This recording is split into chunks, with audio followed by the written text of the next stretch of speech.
자, 이제 마지막 시간입니다. 그렇죠? 오늘 금요일이니까 이제 오늘 수업 마무리하면은 주말을 또 편하게 쉬실 테고, 그죠? 아, 김종과 좋아하네. 어. 쉬, 요즘은 휴일이라고 따로 있으면 안 되시고 그냥 월화수목금 그죠?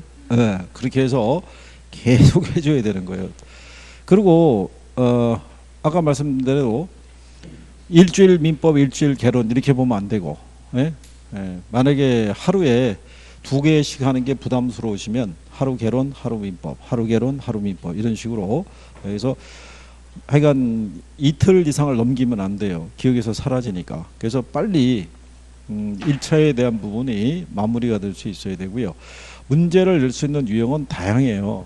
근데 용어만 정확하게 이해하면은 아까 여러분들이 풀어보셔서 아시겠지만 결국은 틀리게 줄 수 있는 포인트가 있잖아요. 그죠? 아무 데서나 다 틀리게는 안 준다고요. 그러니까는 그 핵심이 되는 애들을 잘 용어 정리를 해 두시면 돼요. 그러면 그런 의미에서 화폐 시간 가치 있죠? 여기서는 일단 뭐 알아야 돼요?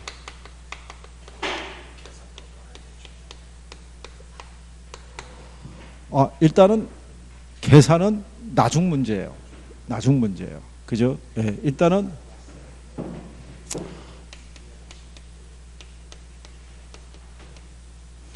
자, 미래가치 구하는 애 보면요.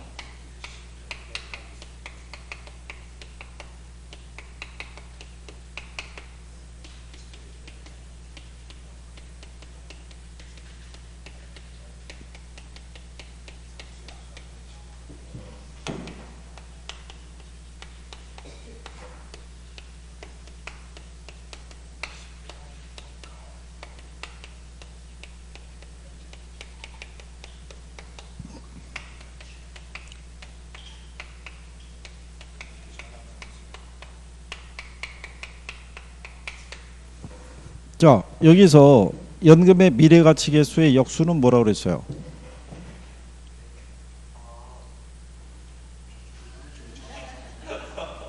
어?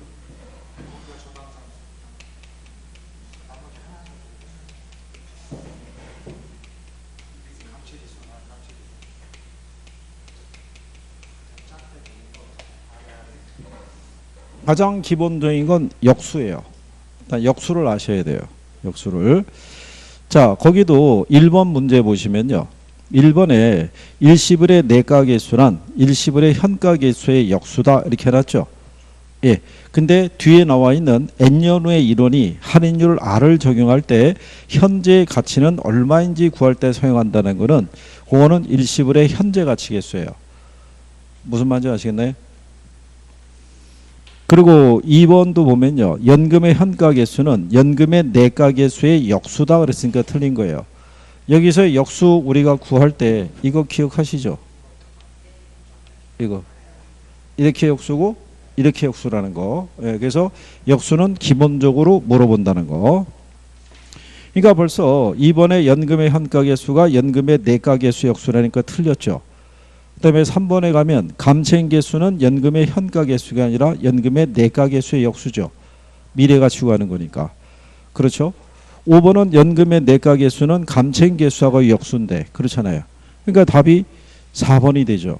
그 다음에 얘네들 중에서 지문으로 가장 많이 나오는 게 얘예요. 그러니까 오지선 이론으로 나왔을 때 오지선다가 이렇게 들어가죠. 1번, 2번, 3번, 4번, 5번이 들어갔을 때 일단 역수관계는 지문 하나 들어오고요. 그 다음에 뭐 물어봐요? 저당상수 물어보는 거예요. 그죠? 무슨 말인지 아시겠나요? 그리고 근래 여러분들에게 답으로 유도했던 게 얘라고요. 일시불의 뭐 미래가치계수. 작년도 제가 답이었어요. 그죠? 근데 저당상수라는 건요. 얘가 원리금 균등 상환 방식 있죠. 원리금 균등 상환 방식에서 뭐 구할 때 써요? 원리금 구할 때 쓰는 거예요. 근데 작년 여러분 시험에는 원금 균등 상환 방식이라고 이렇게 틀리게 준 거예요. 그죠? 그래서 그 다음에 연금의 현재 가치 계수는 뭐 구할 때 써요? 어? 예.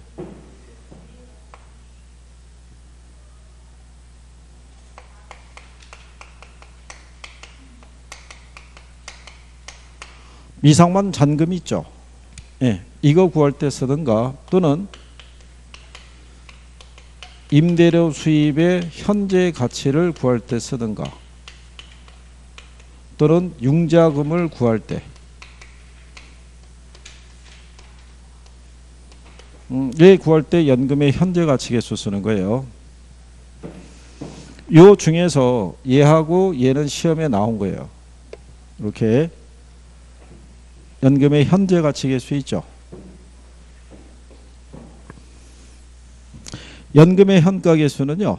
거기 1번의 2번 지문에 가면 N년 동안 매기 받게 될 일정액을 이자율 R로 할인한 현재 값의 합을 구할 때 사용이 된다 이렇게 해놨죠.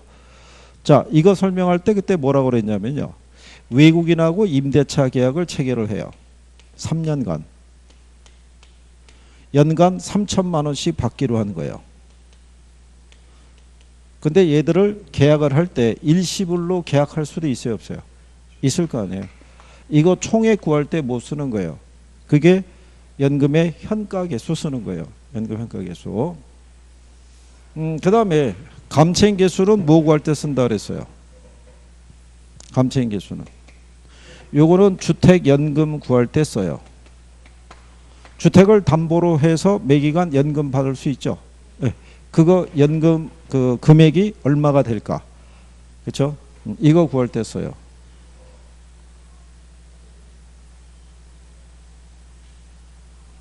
그리고 이 감채기금계수의 뜻을 물어봐요.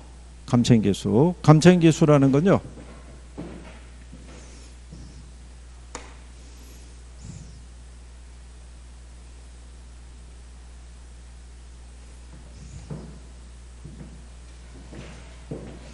얘는 N년 후에 일원을 만들기 위해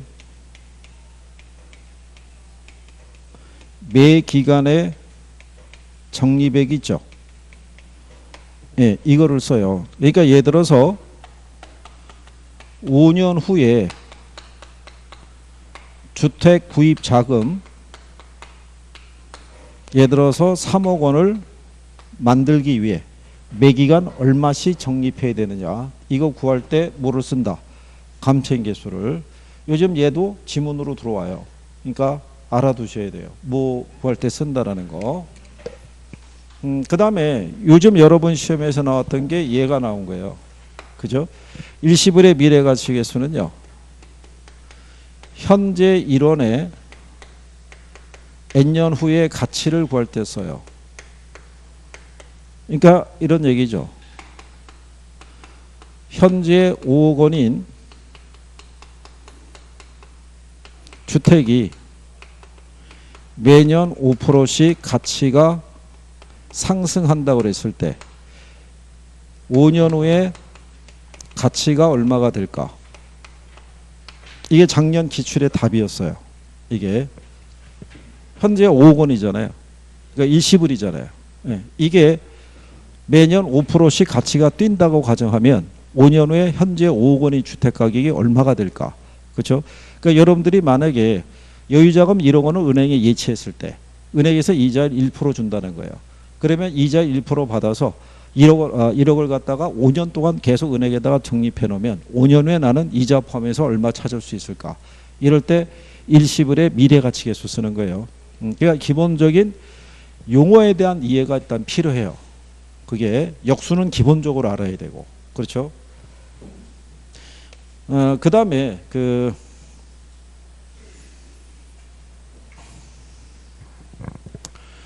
여기서 이 저당상수 있죠. 그래서 하나 팁을 드리면 저당상수라는 거는요. 자, 융자금이 있죠. 융자금에다가 저당상수를 곱하면 뭐를 구할 수 있어요? 원리금을 구할 수 있죠. 근데 이 원리금을 저당상수로 할인하면요. 그러면 융자금을 구할 수 있어요. 그죠? 예. 그랬을 때 이 융자금 분의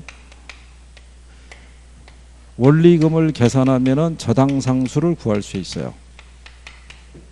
실상은 이 학교론에서 나오는 분수식의 계산은 다 이거예요. 예, 이거밖에 없어요. 예를 들어서 융자금이 1억이에요. 그죠? 근데 저당 상수가 0.1이에요. 얼마 나오겠어요? 1,000만 원 나올 거 아니에요. 자, 얘가 1,000만 원인데 저당 상수가 0.1이죠. 그럼 얘가 1억 나온다고요. 그죠? 그러면 얘가 1억일 때 얘가 1,000만 원이죠. 그럼 100분의 10 개념이니까 0.1 나온다고요. 무슨 말 이해하시겠어요? 그러면 요 조건하에서 한번 해보는 거는요. 예전에 이렇게 한번 물어본 적이 있어요. 자, 주택을 구입하기 위해서요. 6천만 원을 융자를 받았어요. 조건은 기간은 예를 들어서 10년이고요. 이자율은 10%. 근데 매월 상환 조건이에요. 그래서 계산을 해보게 되면요. 6천만 원에다가 자, 저당 상수의 공식은요. 이렇게 돼요. 그죠? 그랬을 때 요걸 대입하게 되면 1 마이너스 1 플러스 이게 12분의 0.1이 돼요. 왜냐하면 매월이니까. 그죠? 그러면 10년이면은 12달이니까 마이너스 120승이 돼요. 이거를 계산했더니 79만 2,900원 이렇게 나온 거예요. 그죠? 이렇게 해서. 자, 그랬을 때 이거를 이렇게 박스로 주고요. 지문에다가 뭐를 줬냐면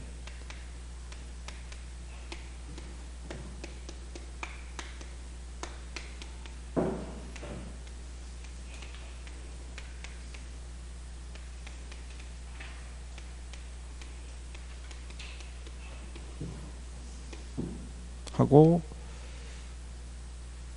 0.1 120 이렇게 주고요. 그 다음에 4번을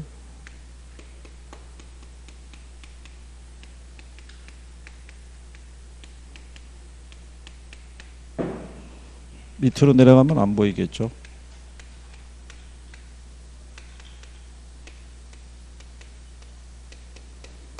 뭐 이런 식으로 지문 5개를 주고요. 다음 중에서 저당 상수를 고르라는 거예요. 저당 상수를. 이 조건에서 답이 5번이에요. 답이. 일단 얘가 틀린 거는요. 기간 앞에 마이너스가 빠진 거예요. 실전도 마이너스 회보를 빼고 준 거예요. 현재 가치를 계산할 때는요. 미래 발생하는 현금 흐름을 미리 땡겨 쓰는 개념이기 때문에 기간 앞에 다 마이너스가 붙어요. 뭐를 구할 때? 현재 가치를 구할 때는. 그리고 현재 가치를 구할 때는 1이 원금이라고 그랬죠. 예, 이게 앞으로 빠져나와요. 미래 가치를 구할 때는 1이 뒤로 들어가고. 무슨 말인지 아시겠나요? 그래서 이렇게 해서 한번 물어볼 수도 있다는 거예요. 이렇게. 그러면 지금 여기 뭐라고 그랬어요? 융자금에다가 뭐? 예, 융자금은 원리금이니까. 융자금이 6천이잖아요. 이렇게 해서 계산해서 나온 원리금이 79만 2,900원이니까 6천분의 79만 2,900원 하면 이게 저당상수 구할 수 있다는 거죠. 이해하시겠죠? 예, 그러니까 복잡한 실제로 계산하라고 주는 게 아니라 이걸 알고 있느냐를 물어볼 수 있죠.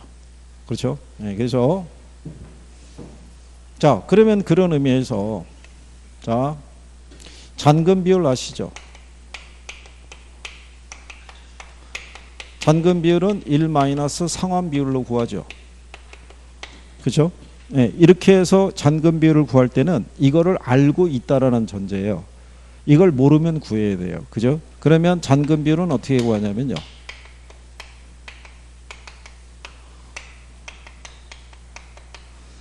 융자간분의 t 시점의 잔금이 돼요. t 시점이라는 게 현재 얘기예요. 현재. 요거 계산하면 뭐가? 잔금 비율을 구할 수 있어요. 근데 요 잔금 요거를 만약에 계산을 하려고 그러면요. 이거를 연금의 현가 계수 있죠. 이자율 알프로 기간 n년. 연금의 현가 계수 이자율 알프로 m-t. 모르면 이렇게 계산해야 돼요. 근데 여기 보면은 이게 n으로 돼 있죠. n이라는 게 전체 대출 기간이에요. 그러면 m-t라는 건 뭐냐면 남은 기간이에요. 그래야지 잔액을 구할 수 있을 테니까. 그죠? 그러면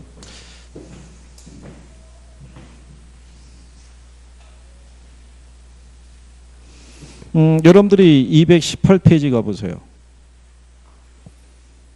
218페이지 가시면 문제 6번 있죠? 하단에. 한 페이지 넘기면 맨 하단에 있잖아요. 6번. 예. 자, 15년간 매월 원리금 균등 상환 조건으로 연리 10% 5천만 원을 융자받았을 때 5년 후 융자 잔고를 계산하기 위한 잔금 비율을 물어봤죠. 근데 단 10% 월 복리로 연금의 현가 개수가 5년 47, 10년 76, 15년 93 이렇게 주어져 있죠. 그죠? 그러면 분모에는 전체 대출 기간이 몇 년이에요? 그러면 얘는 15년에 대한 연금의 현가 개수가 얼마야? 93일 거 아니에요. 근데 15년 기간으로 빌렸는데 몇 년 후에 잔고를 구한다는 거예요. 5년 후. 그러면 15에서 5를 빼면 10년의 연금의 현가 개수가 얼마예요? 76인가요? 이게 답이죠. 이게 답인데 쓰러뜨려 놨잖아요. 그죠? 그러면 이렇게 서 있는 애를 다리 걸어서 쓰러뜨리면 머리 무거운 애가 앞으로 또 쓰러진다고 그랬죠. 그러니까는 이게 답이 되겠죠. 이게 번호가 1번인지 모르겠습니다. 이렇게. 그죠? 이게 예전에 기출로 나온 거예요. 이 뒤에 숫자가 있었고요. 이렇게. 그러니까 이거는 계산하라는 게 아니라 단순하게 뭐 하는 거예요? 대입만 하라는 얘기죠. 대입만. 네, 그런 내용이에요. 근데 이제 제가 볼 때는 이렇게 단순하게 대입하는 거를 물어봤잖아요. 그러면 이걸 만약에 여기서 내면 이걸 또 물어볼 수 있다고요. 저런 논리로. 무슨 말인지 이해하시겠어요? 그래서 유령인데 만약에 이런 걸 구하라고 나왔는데 4개 중에 하나만 이상한 애가 있으면 걔가 답일 가능성이 크다는 얘기예요. 무슨 말인지 이해하시겠죠?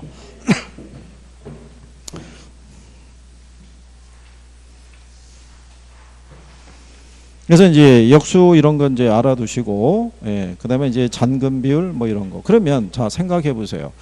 잔금 비율은 연금의 현가 개수를 써서 구하죠. 그럼 상환 비율은 뭐를 써서 구하겠어요? 상환 비율은,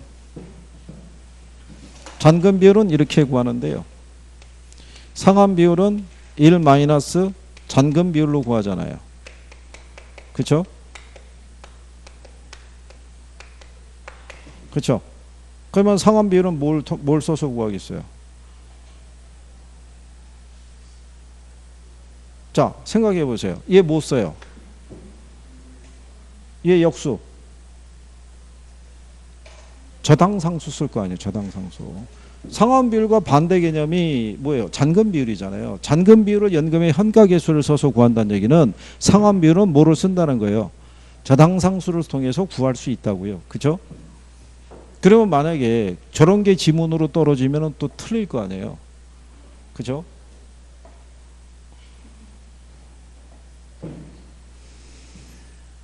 그래서 그런 내용 정도를 알아두시면 되겠고요. 일부 뭐 문제에 보면은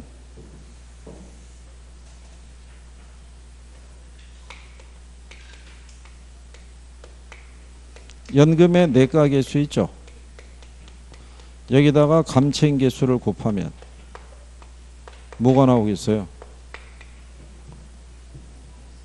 곱하면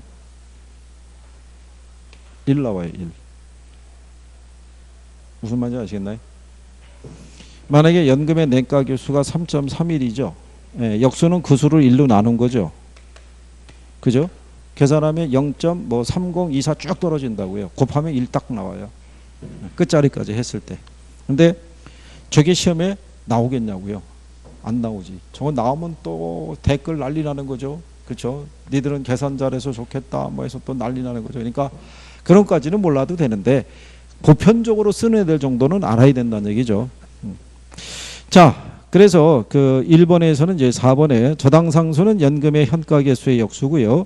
현재 일원을 이자일 R로 N년 동안 융자받았을 때 매기에 상환할 일정한 금액을 구할 때 사용되는 게 저당상수예요. 자, 매기 갚아 나가야 할 뭐 융자금을 구할 때 쓰는 거예요. 그죠? 그리고 이제 2번에 가면요. 현재 가치와 미래 가치에 대한 설명이다. 옳은 것으로 묶인 것은 어느 것이냐를 물어봤을 때 기억해 보면요. 미래 가치를 계산하는 공식은 일시불의 내가계수, 연금의 내가계수, 저당상수다. 그러니까 틀렸겠죠. 감책인계수가 들어와야겠죠. 그렇죠? 그러면 기억이 들어가 있는 1번하고 2번은 답이 아니죠. 예, 그 다음에 니은에 가면 일시불의 현가계수는 할인율이 R일 때 N년 후의 1원이 현재 얼마의 가치가 있는가를 나타낼 때 뭐를 써요? 일시불의 현가계수를 쓰는 거예요. 그죠? 그래서 이런 거예요. 1년 후 2,000원의 현재 가치가 얼마냐. 그죠? 예, 그러면 할인율은 예를 들어서 10%다. 뭐 이런 거예요. 그거 구할 때 못 쓴다는 얘기예요. 일시불의 현가계수의 공식은 이렇게 돼요.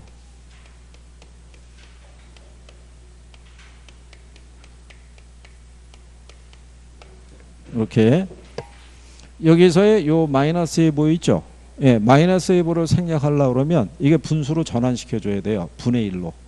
예, 그러니까 아까 우리가 여기서 저당상수액 했을 때 마이너스 예보가 있으니까 이거를 플러스로 바꿔 주려면 이걸 분수식으로 또 바꿔야 된다고요.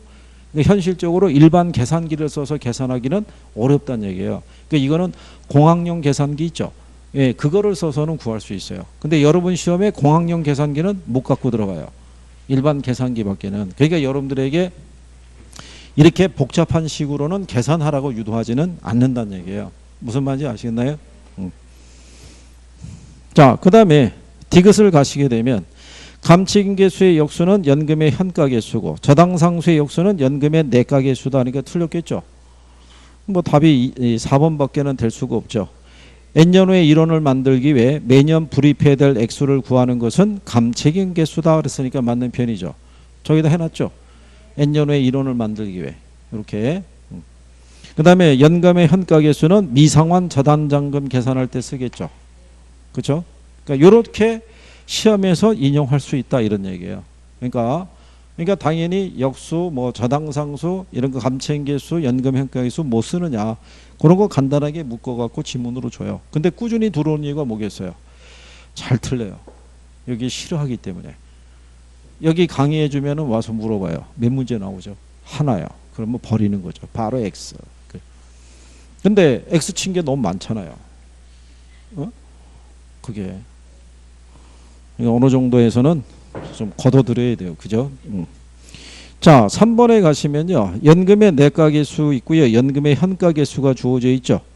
일시금으로 현재 5천만 원을 받는 것하고요. 연금으로 10년 동안 매년만 1,000만 원을 받는 것 중에 어느 게 더 유리하냐. 단 현재 시점으로 환산하라고 돼 있죠. 그러면 간단하죠. 자, 그러면 10년 동안 매년만 1,000만 원 있죠. 얘에 대한 무슨 가치 구해야 돼요? 현재 가치를. 그럼 뭐를 써야 돼요? 연금의 현가계수를 써야죠. 그러니까 이런 얘기잖아요. 1년, 2년, 3년 땅땅땅 해서 몇 년 동안 10년 동안 매년 얼마씩 1,000만 원씩 받을 때 있죠. 이렇게 받을래? 아니면 지금 일시불로 5천만 원 받을래? 이 얘기잖아요. 그렇죠? 그러면 10년 동안 받게 된 이 돈들의 무슨 가치? 현재 가치를 내가 구해야 현재 5천만 원과 비교할 거 아니에요. 그러니까 이런 경우가 어떤 경우가 있냐면 우리나라에서도 왜 올림픽 하면은 금메달리스트도 있죠. 예, 걔네가 연금 점수가 꽉 차게 되면 그 위에 메달 딴 거에서는 일시불로 줘요. 원래 연금으로 받으면은 사망할 때까지 매달 예를 들어서 한 100만 원씩 줄 거예요. 최대. 근데 메달을 또 따게 되면은 이미 포화 상태잖아요. 그러니까 그걸 전체 계산해서 일시불로 줘버린다고요. 그죠? 김총각 와 하는 거 보니까 내일서부터 운동하러 다니겠네. 응? 잘하는 종목 있어? 어? 공부를 하겠다고? 말이나 못해야 뭐 저기 말은 뭐 청산유수죠 뭐. 그죠? 틀림없이 이게 저기 올해 시험 마치고 합격자 했을 때 누가 됐느냐 했을 때 넌 틀림없이 인터넷에 올라온다니까. 됐나요? 물어본다니까. 됐나요? 화제 인물 그래가지고 올라올 거야 아마. 자, 거기 보시면 이거를 계산하려고 그러면 이 1,000만 원에다가 뭐를 곱하면 돼요? 이게 이제 계산할 때 이런 거예요. 자, 여기를 통해서 우리가 연금의 현재 가치 있죠? 그쵸? 요게 분수식이 있으면 분모는 우리가 알고 있는 수고요. 분자가 미지수예요. 그죠? 그러면 우리가 구하고자 하는 이거는요. 요 개수 앞에 있는 얘를 구하고자 하는 거예요. 얘를. 그러면 우리는 뭐를 구하기 위해서? 연금의 무슨 가치? 예, 현재 가치를 구하기 위해서 우리에게 이거는 준다고요. 뭐는? 연금을. 매년 1,000만 원이라고 주잖아요. 그러면 이 연금에다가 뭐를 곱하면? 연금의 현재 가치 개수를 곱하면 연금의 현재 가치를 구할 수 있다는 거예요. 무슨 말인지 이해하시겠나요? 그러니까 여기다가 1,000만 원에다가 뭐 곱하면 돼요? 연금의 현재 가치 개수. 거기 현재 가치 개수가 얼마예요?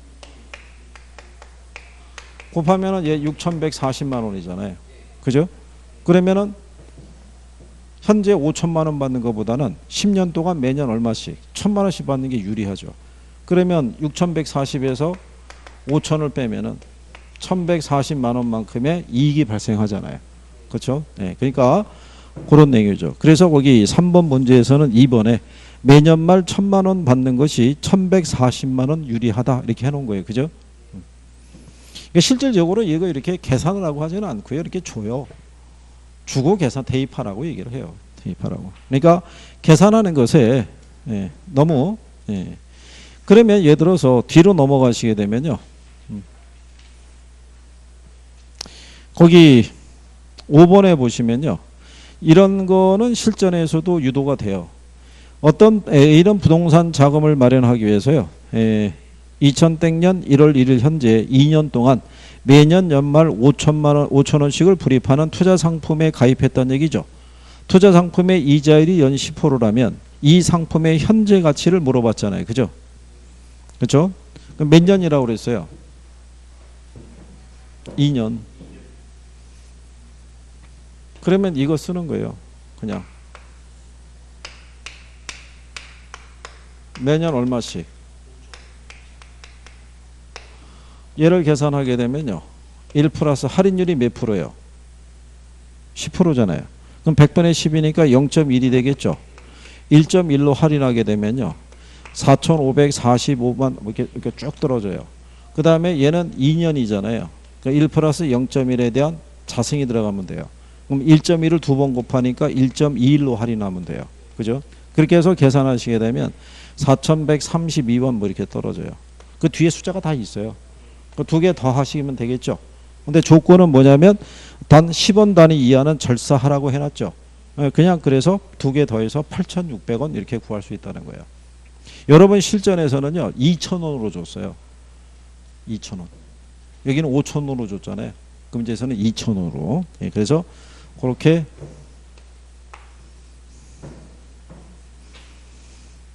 예전에 그 연금의 미래가치 계수를 써서요. 그 연금의 미래가치 구할 때는 20년짜리도 준 적이 있어요. 그러면 20년은 계산하기 어렵죠.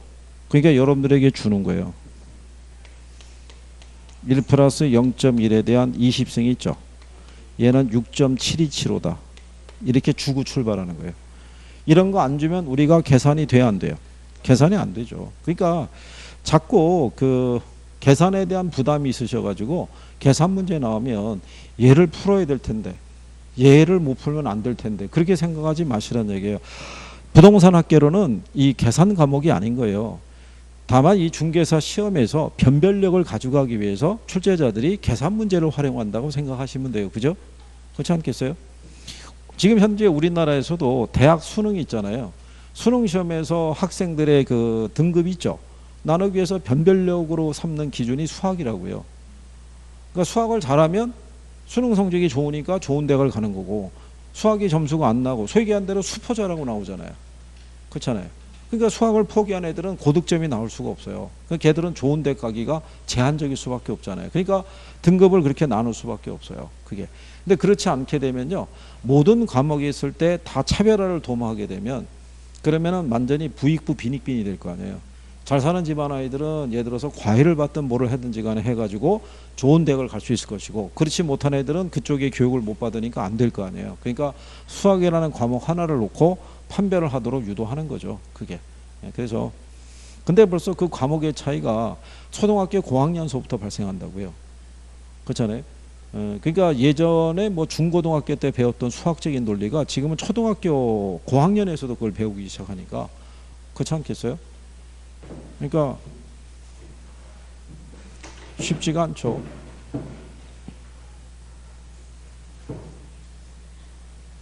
예를 들어서 우리 그때 얘기했나요?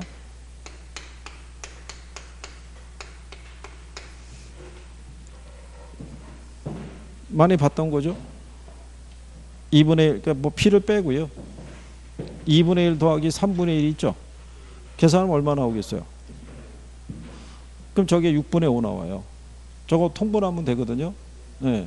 근데 그 지금 현재 사칙 연산도 힘든데 저거 통분하라면 통분하겠어요? 근데 간평사 시험엔 저렇게 나와요.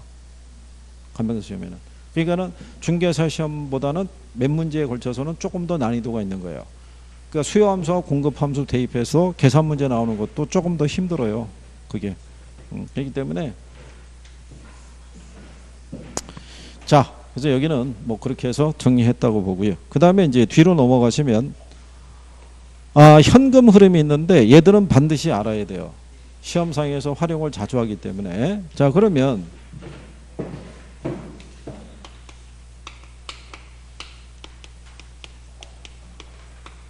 현금 흐름은요, 영업 현금 흐름이 있고요. 그 다음에 뭐가 있어요? 매각 현금 흐름이 있어요. 그죠? 근데 요 중에서 어쨌든 출제 빈도가 높은 거는 영업 현금 흐름인데 작년 시험에는 영업 매각 같이 냈으니까. 그죠? 그러면 영업 현금 흐름은요,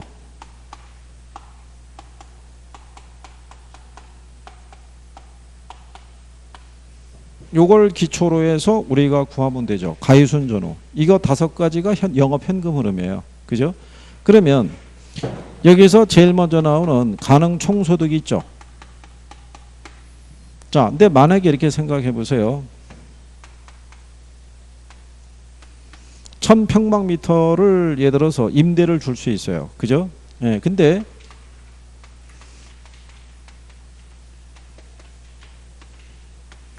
평방미터당 월 10,000원의 임대료를 받을 수 있대요. 그죠? 그러면 가능 총소득이 얼마가 돼요?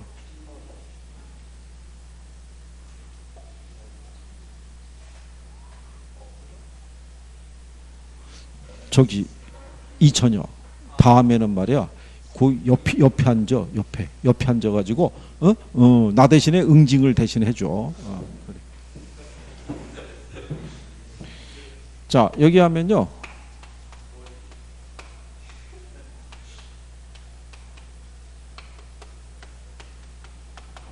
가능 총소득은요, 연간 임대료 수입이에요. 월이 아니라. 그래서 만약에 월로 나오면 뭐로 바꿔야 돼요? 연으로 바꿔야 되는 거예요. 그러니까 임대부동산에 투자해서 1년간 벌어들일 수 있는 최대한의 임대 수익을 우리가 가능 총소득이라고 그래요. 그 연간 임대료 수입인 거예요. 근데 자, 여기서의 가능 총소득은요, 100% 임대가 됐다라는 가정하에서 구하는 거예요. 근데 현실적으로는 공실이 있잖아요. 그러니까 여기서 뭐 빼는 거예요? 공실 빼는 거예요. 공실 및 대손 충당금 또는 부채에서 구하는 거고요. 그 다음에 여기에다가 뭐를 더하냐면 이거를 기타 수입이라고도 얘기를 하고요. 이거를 영업의 수입이라고도 얘기를 해요.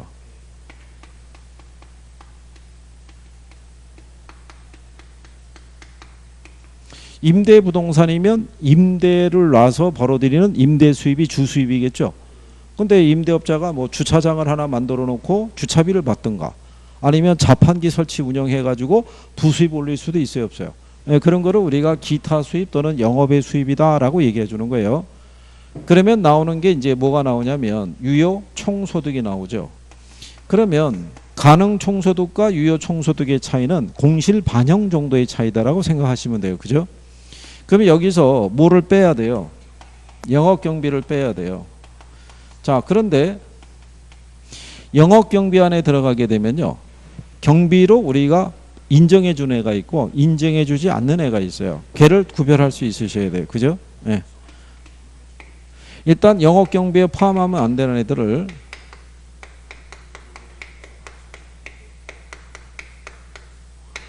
이렇게 얘기했어요. 학개론 공부한 소감을 소개합니다. 뭐 이런 식으로 해서 공이 공실 들어가는 거예요. 그죠? 예. 그 다음에 부가 부채 서비스세, 소가 소득세, 감이 감가상각비. 여기 소가 소유자 급여. 그 다음에 개가 개인적 업무비예요. 그죠? 자, 그 다음에 반영해 주는 애 대표적인 게 뭐겠어요? 자, 임대 수익을 얻기 위해서는 임대 부동산을 유지 관리해야 되잖아요. 그죠? 그러니까 유지 관리비가 들어가요. 그래서 유지 관리비에는요, 전기료, 그 다음에 뭐 수도료, 이런 거 들어가겠죠. 그 다음에 관리자 급여, 뭐 이런 것들 들어가요, 안 들어가요? 들어갈 거 아니에요. 그죠? 거기에다가 화재보험료 들어가요, 안 들어가요? 화재보험료는 소멸성 보험료이기 때문에 들어가요. 그 다음에 재산세 들어가요, 안 들어가요? 들어가요. 보유세니까. 그죠? 이거는 내가 임대사업을 하기 위해서 임대부동산을 취득했잖아요. 임대사업을 하는 동안에는 제사세가 계속 나온다고요. 그러니까 이게 보유세 개념이기 때문에 얘는 경비로 반영하는 거예요. 이거 기본적으로 여기서 이제 구별할 수 있어야 되고요. 그 다음에 얘를 빼면 나오는 게 순영업소득이에요. 여기서 이제 뭐 빼는 거예요? 부채 서비스액을 빼는 거예요. 융자를 받았을 때 갚아 나가야 되는 원금과 이자를 합한 걸 얘기하는 거예요. 원금만 얘기한다 그러면 틀리는 거예요. 원금하고 이자를 포함한 거. 그래서 나오는 게 이제 세전 현금 흐름이 나오죠. 현금 흐름, 현금 수지라고 얘기를 해요. 여기서 이제 뭐를 빼면요, 영업 소득세를 빼면, 그러면 이제 세후 현금 흐름이 나온다는 얘기죠. 그래서 용어들이나 뭐 이런 것들이 구별이 다 돼 있으셔야 돼요. 그죠? 네, 그래서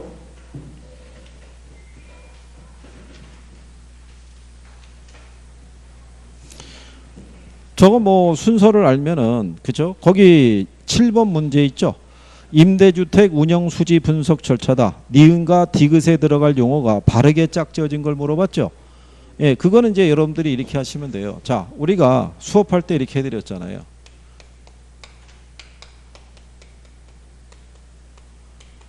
이렇게 해놓고 여기에다가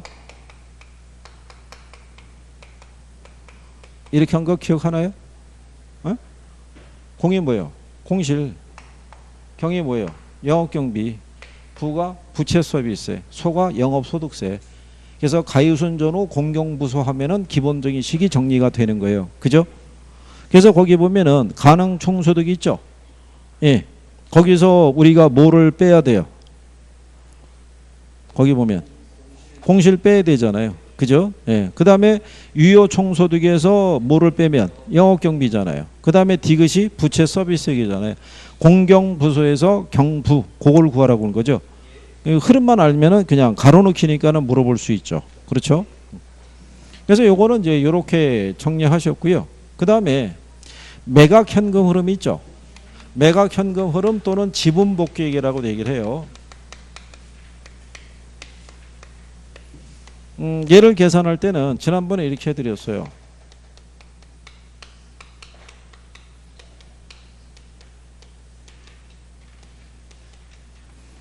이렇게 해서, 그죠? 이게 매도 가격이에요. 그러면 얘가 매도 경비예요. 이게 매도 같아서 이걸 딴 거예요. 그냥. 그 다음에 이게 뭐가 되냐면 여기서 이거 빼면은 얘가 나와요. 여기서 뭐를 빼면 미상환 저당 잔금이 있죠. 그래서 이렇게 빼면 가경이하고 순미라는 사람 이름이 나오죠. 네, 그래서 부친의 성함이 전번호라고 뭐 이렇게 해서, 그래서 얘가 세전 지분 복귀액. 그 다음에 얘가 자본이득세. 그러면 이제 세후가 나오죠.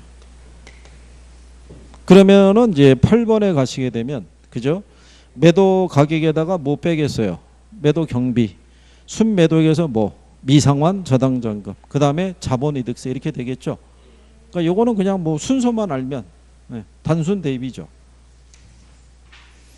그래서 그런 식으로 여러분들이 구할 수 있다 이런 얘기가 되겠어요. 그죠? 뭐 어려운 이런 내용, 그러니까 이거는 반드시 기본적으로 숙지를 해 두셔야 되는 거예요. 숙지가 돼야 우리가 여기서 변화가 되는 것도 다 구할 수 있는 거예요. 그죠? 그러니까 요즘은 물어볼 때 뭐도 물어보냐면 여기서 이거 빼면 얘가 나오고요. 여기서 이거 빼면 얘가 나온다는 것은 뒤집어서 얘기하면은 여기서 이거 빼면 얘가 나온다는 얘기랑 똑같아요. 무슨 말인지 아시겠어요? 그러니까 그런 것들도 지문상에서 활용을 해주기 때문에 정확하게 그거를 알 수 있어야 돼요.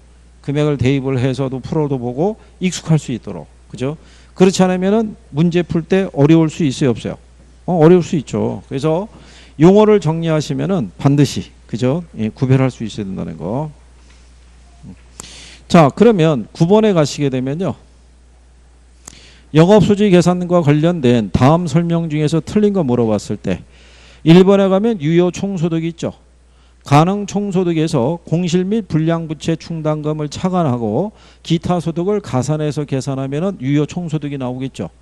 네, 그것도 시험 지문에 한 2번 나왔어요. 그 다음에 영업경비에는 감가상각비, 공실 및 불량부채 충당금이 포함되지 않고요. 적산임료 산정 시 필요재경비에는 감가상각비 이게 포함된다고 그랬을 때 2번은 그냥 생략하세요. 왜 생략하다고 얘기하냐면요. 적산법에서 경비를 구하는 거는 지금 안 나와요. 왜 안 나오냐면 여기서의 경비에서는 감가상각비 반영해야 안 해요. 반영 안 하잖아요. 적산법에서는 반영한다고요. 그러니까 충돌이잖아요. 그러니까 기업 회계상에서의 경비 계산과 부동산 학적인 관점에서의 경비 계산 논리가 틀려요.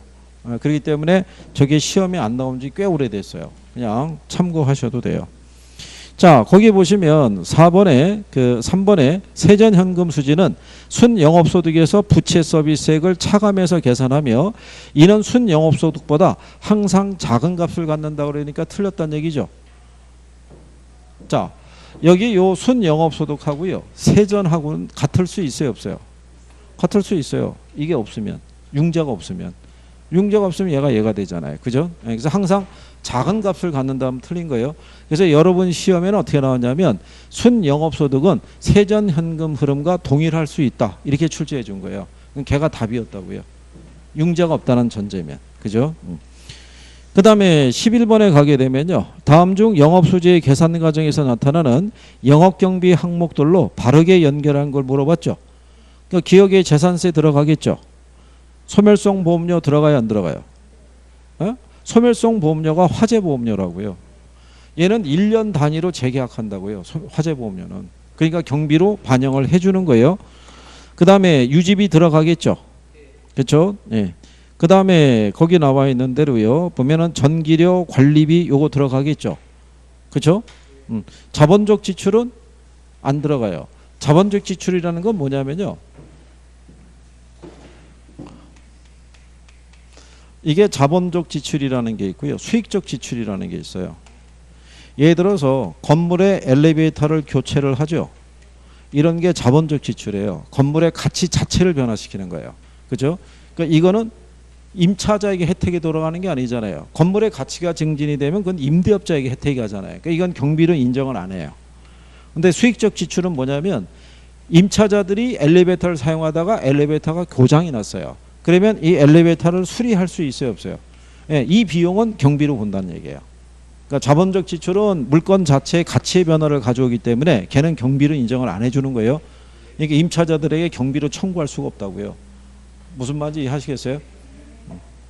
그래서 그런 경우죠. 그래서 11번의 답이 5번 이제 이렇게 구성하시면 되겠고요.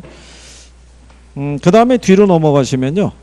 문제 12번에 중개사무실을 운영하는 경우에 고정비용에 해당하지 항목을 물어봤죠. 우리가 이제 경비를 계산할 때 보면요. 고정비용이 있고 무슨 비용이 있어요? 가변비용이라고 있어요. 그러니까 고정이라는 건요. 내가 임대 사업을 하든지 안 하든지 기본적으로 발생하는 비용이에요.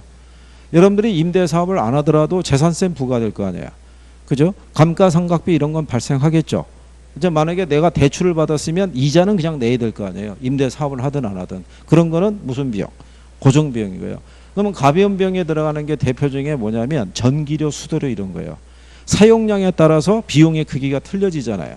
그러니까 거기 12번에서 고정 비용에 해당하지 않는 항목이 4번 지문에 중개 실적에 따른 수당이라는 거예요. 이 사람이 실적이 좋으면 수당 많이 가지고 갈 거고요. 실적이 없으면 수당을 적게 가지고 갈 거 아니에요. 그런 거는 가변 비용이다라고 얘기를 하는 거예요. 무슨 말인지 이해하시겠죠? 예, 그래서 그 내용에 대한 거까지 정리를 해보셨어요. 그리고 이제 14번서부터가 뭐예요? 계산에 대한 경우죠. 근데 14번의 계산은 제가 볼 때는 여기서는 뭐를 알려주고 싶은 거냐면 이런 거예요. 거기 보면은 임대 단위당 연간 1,000만 원의 임대료가 발생하고요. 임대 단위 수가 얼마라는 거예요. 그러면 1,000만 원 곱하기 10하면 얼마 나오겠어요? 1억 나올 거 아니에요. 근데 공실이 몇 프로라고 되어 있어요? 5%. 얘가 5%잖아요. 그럼 1억에 5%면 얼마겠어요? 500이겠죠. 예. 그 다음에 그렇게 되면은 이제 유효 총소득이 얼마 나오냐면 기타 수입은 없죠. 9,500 나오겠죠. 예. 근데 영업 경비가 유효 총소득 대비 몇 프로래요? 40%. 그럼 계산하란 얘기잖아요. 그러니까 이 얘기는 뭐냐면 이런 얘기죠. 1억 있죠. 얘가 몇 프로예요? 5%. 5%면 0.95 있죠. 곱하기 얘가 40%잖아요. 그럼 여기다가 0.6을 곱하면 되겠죠. 그러면은 바로 순영업소득까지 계산이 될 수 있어요, 없어요? 있다는 얘기죠. 예, 이렇게 계산하는 논리예요. 그게 그렇게 해서 계산한 게 5,700이다 이런 표현이에요. 근데 현실적으로 실전에 가면 이렇게 계산 못하는 분들 수두룩해요. 이게 잘 안 된다고요. 이게 60% 해야 되는데 40% 쓰는 사람도 있고 뭐 다양할 거 아니겠어요? 그러니까 오히려 계산이 안 될 수가 있기 때문에 그냥 안 될 때는 그냥 이렇게 할 수밖에 없어요. 9,500에 40% 구해서 빼서 이거 구하는 것밖에는 또 답이 없겠죠. 그죠? 그래서 뭐 그 14번은 이제 그런 요령이다라고 보시면 될 거예요. 자, 그 다음에 이제 뒤로 나오는 게 전부 계산 논리니까 다음 시간에 여기 15번서부터 한번 또 쭉 해서 투자론을 마무리하고 금융으로 넘어 들어가도록 하겠어요. 자, 뭐 날도 덥고요. 예, 컨디션을 조절하기도 쉽지는 않아요. 그죠? 예, 근데 이제 한 2달만 고생하시면 돼요. 그죠? 2달만. 예, 그러니까 힘들 내시고. 그리고 환절기에 건강 관리 신경 써야 돼요. 환절기에 감기 걸리면 한 보름을 잡아먹어요. 그러면 컨디션은 안 좋은데 부담 때문에 편하게 쉬지도 못하고 공부에 따른 효율도 떨어지고 그래요. 건강 관리도 신경 많이 쓰시고 다음 주에 뵙도록 하겠습니다. 고생하셨습니다. 수고하셨습니다.